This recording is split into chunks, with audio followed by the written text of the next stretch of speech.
Assalamualaikum warahmatullahi wabarakatuh. Pada pertemuan kali ini kita akan membahas tentang fungsi naik dan fungsi turun sebagai aplikasi dari turunan suatu fungsi. Pada pertemuan sebelumnya kita sudah membahas tentang titik stasioner, titik kritis, dan sekarang sebelum kita membahas fungsi naik dan fungsi turun, lebih baik akan dijelaskan terlebih dahulu tentang apa sih yang dimaksud dengan fungsi naik ini dan apa yang dimaksud dengan fungsi ketika turun. Karena kalau kita lihat tanjakan dan turunan itu banyaknya kira-kira sama atau berbeda. Ketika kita melihat dari sisi sini, dia merupakan tanjakan. Tapi kalau kita lihat dari sini ke sana, dia merupakan turunan. Dan begitu juga di sini, kalau kita lihat dari kiri ke kanan dia adalah turunan, dan kalau dari kanan ke kiri kita lihat sebagai tanjakan. Jadi perlu suatu pendefinisian tentang bagian mana yang disebut sebagai turun dan bagian mana yang disebut naik. Untuk yang pertama, saat naik kita definisikan dari kiri ke kanan. Jadi di sini ada 1, 2, 3 bagian yang naik. Untuk yang turun ada 1, 2, dan 3 bagian yang turun. Ada beberapa bagian yang dapat dipisah berdasarkan naik turunnya. Kita dapat perhatikan gerakan pesawat dari kiri ke kanan. Gerakan pesawat saat akan lepas landas, bagaimana bentuk suatu fungsi itu adalah naik atau bukan. Lihat gerakan warna hitam dari pesawat tersebut, dia akan terbang naik ke atas, terus saat melandas dia akan turun ke bawah. Jadi fungsi naik dapat kita misalkan dengan gerakan pesawat yang memandangi dari kiri ke kanan. Di sini ada beberapa contoh fungsi. Untuk mengetahui fungsi naik dan fungsi turunnya, jika kita tidak menggambar tentu akan kesulitan. X kuadrat min 4x plus 4 ini dapat kita sederhanakan menjadi x min 2 kuadrat. Fungsi tersebut memiliki titik puncak di 2. Fungsi y sama dengan x, kira-kira bentuknya seperti ini. Bagaimana saya bisa menggambar fungsi-fungsi ini, bagian mana yang naik dan bagaimana yang turun? Karena saya telah menerapkan turunan dari fungsi-fungsi tersebut. Jadi ketika kita menentukan suatu sembarang x1 di sini dan x2 di sini, dan ternyata nilai dari fx1-nya itu lebih besar dari fx2-nya, kita lihat bahwa fungsi ini adalah fungsi yang turun.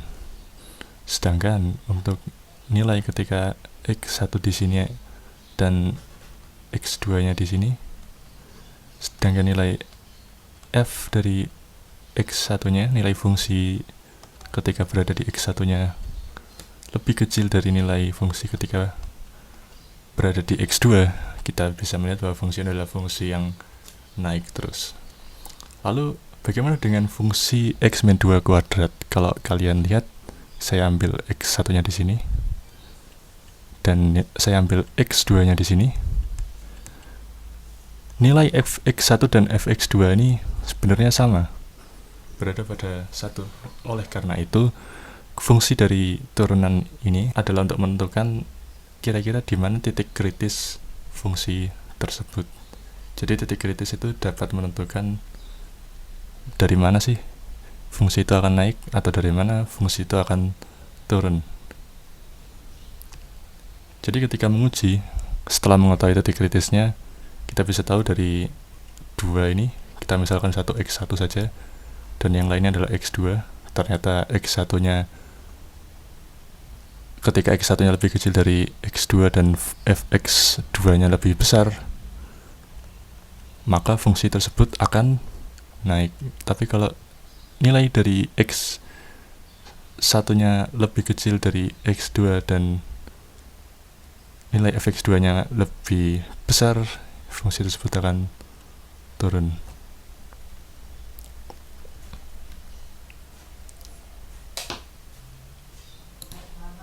Dari sini mungkin kita bisa mendefinisikan apa itu suatu fungsi naik dan apa itu suatu fungsi turun. Dimisalkan untuk setiap x1 dan x2 yang merupakan dari anggota himpunan suatu interval i, sembarang interval.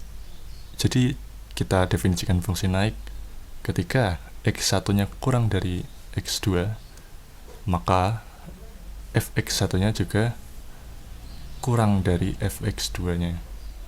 Sedangkan untuk fungsi yang turun, ketika x1-nya kurang dari x2-nya, ternyata fx1-nya lebih besar dari fx2. Kalau kita lihat dari keempat fungsi ini ada fungsi naik, kalau dari kiri ke kanan, dan fungsi turun. Lalu bagaimana dengan fungsi yang seperti ini? Jadi karena berdasarkan definisi, X1-nya tidak lebih dari X2, kita tidak dapat mendefinisikan apakah ini fungsi naik atau fungsi turun. Tetapi kalau dari sini kita bisa mendefinisikan X1-nya yang lebih kecil dari X2, tapi ternyata fx1-nya dan fx2-nya sama, kita juga tidak dapat mendefinisikan apakah itu merupakan fungsi naik atau fungsi turun. Pada bagian terakhir ini kita akan mempelajari fungsi monoton naik atau monoton turun. Suatu fungsi dikatakan monoton apabila selalu naik atau selalu turun. Kalau dilihat dari gambar sini, monoton naik dan monoton turunnya tergantung pada beberapa interval. Tapi tidak bisa selalu naik dan tidak bisa selalu turun. Ada suatu garis lurus. Nah, dia pada daerah sekitar sini mungkin masih naik, monoton naik. Pada daerah sini dia tidak naik maupun tidak turun, jadi tidak bisa dikatakan monoton naik. Untuk lebih jelasnya lagi, kalian tahu bahwa gradien itu dapat kita misalkan dengan tan dari suatu sudut yang dibentuk oleh garis terhadap sumbu X-nya ya. Ada beberapa sudut. Jika pesawat terbang naik seperti ini, maka sudutnya akan berada di kuadran pertama, dan ketika turun terbangnya, pesawatnya akan memiliki sudut terhadap sumbu X yang berada di kuadran ke-4. Apa sih? Jadi mungkin kita bisa isi terlebih dahulu untuk yang alpha 1, dia berada di kuadran 1. Untuk alpha 2 berada di kuadran 4, untuk alpha 3 berada di kuadran 1, dan untuk alpha 4 berada di kuadran 4. Kira-kira nilai tanggennya sama semua. Seperti ini untuk nilai tanggen dan kuadrannya. Seperti yang kita ketahui bahwa gradien itu bisa diambil dari turunan fungsi pada titik tersebut. Jadi misalkan fungsi pada saat berada di alpha 1 ini, dia memiliki gradien. Jika dilihat dari kuadrannya, kuadran 1 adalah berada di daerah sini, kuadran 1, dan untuk kuadran 2 berada di daerah sini, kuadran 3 di daerah sini, dan kuadran 4 berada di bawah sini. Nilai dari fungsi tersebut, jika kalian perhatikan, dia berada di bawah sumbu X, yang artinya turunannya selalu di bawah 0 nilai fungsi turunan. Ketika berada di kuadran 1, turunannya akan selalu berada di atas sumbu X atau lebih dari 0. Dari sinilah kita bisa menentukan fungsi naik dan fungsi turun menggunakan turunan dari fungsi tersebut. Di sini adalah turun, di sini naik, dan di sini turun. Sebenarnya ini berkaitan dengan kemonotonan naik dan kemonotonan turun jika diperhatikan dari turunan fungsi tersebut. Pada kegiatan sebelumnya kita sudah mengetahui fungsi naik dan fungsi turun dari titik kritis, tidak dengan turunannya secara langsung. Tetapi kali ini kita akan mengetahuinya hanya dari turunannya saja.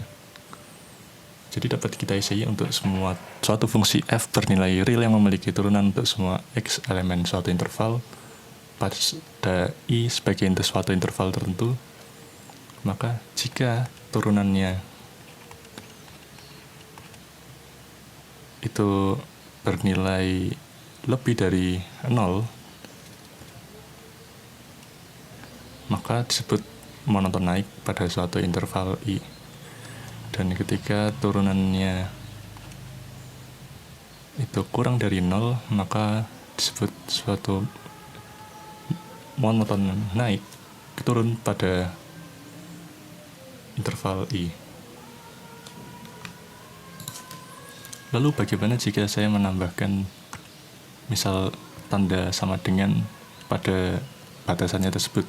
Ingat bahwa turunan yang bernilai 0 atau gradien yang bernilai 0 karena turunan adalah gradien dari suatu fungsi, dia tidak naik ataupun tidak turun. Perhatikan bahwa di sini turunannya tidak akan naik ataupun tidak akan turun.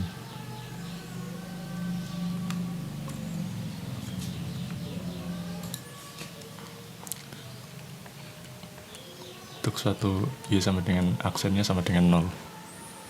Jadi batasnya hanya saat lebih dari 0 maka naik, atau kurang dari 0 maka akan monoton turun. Ada kata monotonnya. Tapi jika kalian ingin menambahkan tanda sama dengan misalnya, ketika lebih dari sama dengan,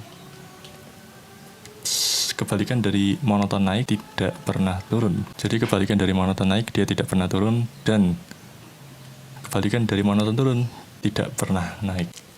Di sini ada suatu masalah, bahwa baru-baru ini pemerintah Kota Malang, tepatnya pada sekitar bulan Maret lalu, punya inisiatif untuk mengurangi kemacetan dengan memundurkan jam awal perkuliahan dari jam 7 ke jam 9. Sebelum pemerintah Kota Malang punya inisiatif seperti ini, Jalan Soekarno-Hatta itu mengalami kemacetan pada jam 6 hingga jam 10 pagi pada hari kerja.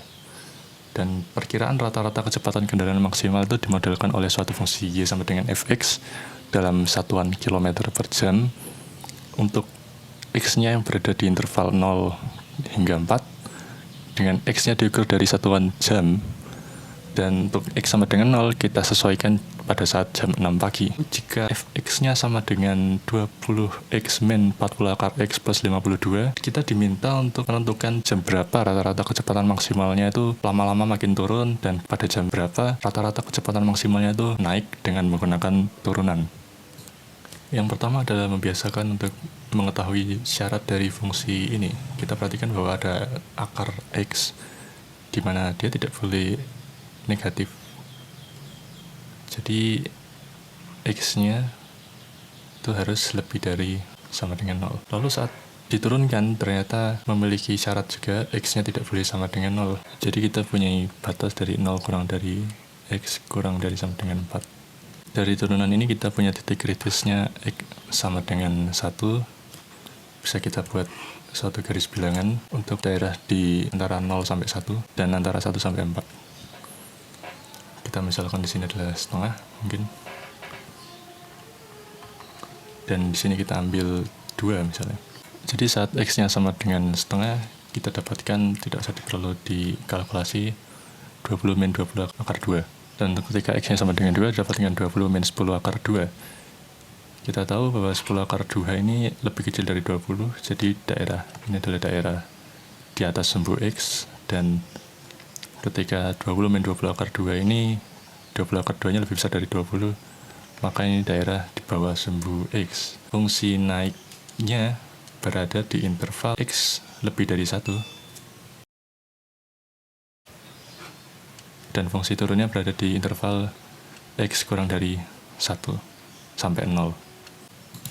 Jadi kesimpulan yang kita dapatkan, kalau saya misalkan a ini adalah x ditambah 6, untuk misalkan jamnya nanti, kita punya interval turun a pada pukul 6 sampai sebelum pukul 7, dan kita punya interval naik pada interval setelah jam 7 sampai sebelum jam 10. Rangkuman dari pertemuan kali ini, jadi untuk setiap x1 dan x2 elemen suatu interval, apabila x1-nya kurang dari x2 dan maka fx1-nya kurang dari fx2, kita sebut sebagai fungsi naik. Tapi ketika fx1-nya lebih dari fx2, kita sebut sebagai fungsi turun. Untuk fx1 sama dengan fx2, kita tidak bisa menentukan apakah itu fungsi naik ataupun fungsi turun. Dan ketika x1 sama dengan x2, kita juga tidak dapat menentukan fungsi itu naik atau turun. Kemudian untuk suatu fungsi f bernilai real yang memiliki turunan untuk semua x dalam suatu himpunan interval tertentu, apabila turunannya itu lebih dari 0, maka disebut monoton naik pada interval i tersebut. Dan jika turunannya kurang dari 0, disebut monoton turun. Kalau mau dimasukkan tanda sama dengan, maka bukannya monoton, kita sebut sebagai fungsi yang tidak pernah turun untuk yang lebih dari sama dengan. Dan untuk yang kurang dari sama dengan, kita sebut sebagai tidak pernah naik. Sekian untuk pertemuan kali ini. Kurang lebihnya mohon maaf. Assalamualaikum warahmatullahi wabarakatuh.